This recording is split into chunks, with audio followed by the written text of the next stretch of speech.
A speaker has not been elected. A speaker has not been elected.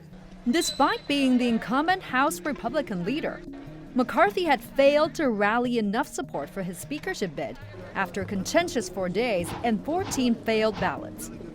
The last time the House failed to elect a speaker on the first ballot was a century ago. To secure his speakership bid, he made a deal with the House Freedom Caucus, a faction of ultra-conservative lawmakers who had often challenged the GOP establishment. That agreement, however, would plant the seeds of his own demise. Kevin McCarthy gave away everything, including his dignity in this process, gave it away to this fringe group of people who tried to overturn our election, who cheered on the insurrectionists, who represent the most intolerant wing of the Republican Party.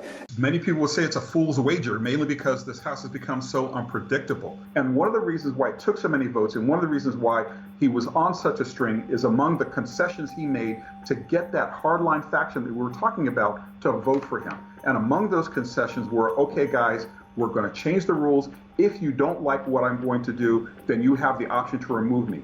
Is that enough to get your vote? You can pull my string at any time and I'll fall through the trap door. So certainly he set himself up for failure, but it certainly is unprecedented for a governing party, for a ruling body, to get rid of its own leader and do it in such a small amount of time with so many things at stake. One of the concessions that McCarthy made to the Freedom Caucus was to agree to a rule change that would allow any member of the House to call for a vote to oust him from his throne. This rule change was proposed by Gates, who wasted no time in pulling the trigger. Chaos is Speaker McCarthy. Chaos is somebody who we cannot trust with their word. The one thing that the White House, House Democrats, and many of us on the conservative side of the Republican caucus would argue is that the scathing words from Gates for his former Republican leader reflect not only his view, but also a common sentiment of distrust in McCarthy's character among colleagues. According to an opinion piece by The Hill, McCarthy's detractors think he would do whatever it takes to advance his career, even at the expense of his political philosophy. He's widely seen as a political opportunist. And according to an article published on The New Republic, a Washington, D.C.-based political magazine, colleagues say the deputy whip avoids alienating different factions by not aligning himself too closely with any of them. He's also referred to as a Republican Machiavelli. But the most damning assessment of Kevin McCarthy as a person comes from the one man who should know him best, former House Representative Bill Thomas, who was McCarthy's boss and mentor for more than a decade. He blasted the House GOP leader in remarks to The New Yorker and accused McCarthy of being a liar who could not be trusted. Kevin basically is whatever you want him to be. He lies. He will change the lie if necessary. How can anyone trust his word? Thomas was quoted as saying. The former mentor has slammed McCarthy's cozying up to Donald Trump, a relationship that has been nothing short of a roller coaster ride, riddled with both loyalty and friction. Were the president's tweets that said "go back" racist? Yes or no? No, I do not believe that. I believe this is about ideology. Ideology? Many believe that McCarthy is a man without principles or beliefs. A Republican like McCarthy may or may not be an ideologue, may or may not be a principled conservative or even a fan of Donald Trump, and I don't think he's an ideologue, principled, or a true blue Trumpist, but his pathway to power, and power is what he has long coveted, was through a Republican Party with a base that has been dominated by Trump for more than 6 years and that has been moving rightward for more than 40. To the deep dismay of his former mentor, McCarthy stood for Trump and against the democratic institution he so often professed to uphold. And then came one of the most shocking events in recent U.S. history. We're going to walk down, and I'll be there with you. We're going to walk down. We're going to walk down anyone you want, but I think right here we're going to walk down to the Capitol.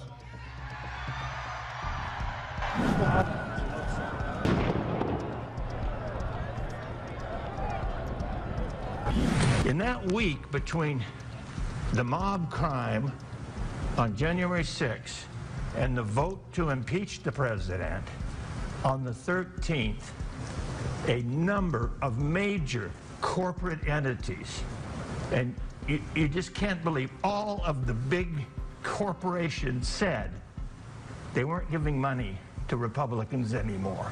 So the floor listened to Kevin McCarthy talk about coming together. He said that actually Trump had lost. What happened to the January 6th argument about massive fraud? McCarthy could not afford to lose either of his trump cards, the money or Donald Trump. So he started to vacillate like the pendulum on a clock. Fearing the loss of massive sums of political donations, McCarthy initially distanced himself from Trump after the deadly riot. The president bears responsibility for Wednesday's attack on Congress by mob rioters. The New York Times reported that Mr. McCarthy told his leadership team that he would call Mr. Trump and urge him to quit.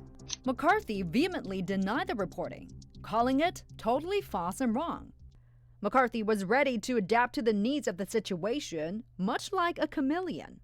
Little did he know, his chameleon nature would soon be unmasked for all to see. And the only discussion I would have with him is that I think this will pass, and it would be my recommendation we should resign.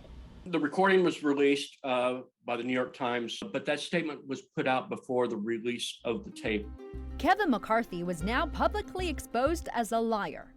His hypocrisy drew the ire of both sides of the political aisle. And right there, you saw Kevin McCarthy lying like a dead dog. Kevin McCarthy is a liar and a traitor. This is outrageous. Besieged by enemies on both sides, McCarthy had few allies left to stand by him or back him up.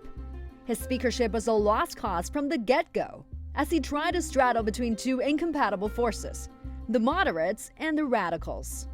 He ended up disappointing both and making enemies of both. It demonstrated that McCarthy's inexhaustible ambition to become Speaker was willing to endure tremendous insults and profound compromises that were neither good for the functioning of the institution of the House of Representatives or American governance as a whole. Furthermore, as a matter of personal character, it suggests a craven egocentrism coupled with a sociopathic concept of dignity. Now, this is a strange contradiction if you think about it, but it's not uncommon, arguably, in the U.S. today. Politics in America is not about principle, all right? They talk about principle, but really it is about just saying whatever you need to say at the moment to get votes. And it's a process unto itself. Why do you think Americans have such a low opinion of their own government? Because they see on a day-to-day basis, these people are completely out of touch with the American realities.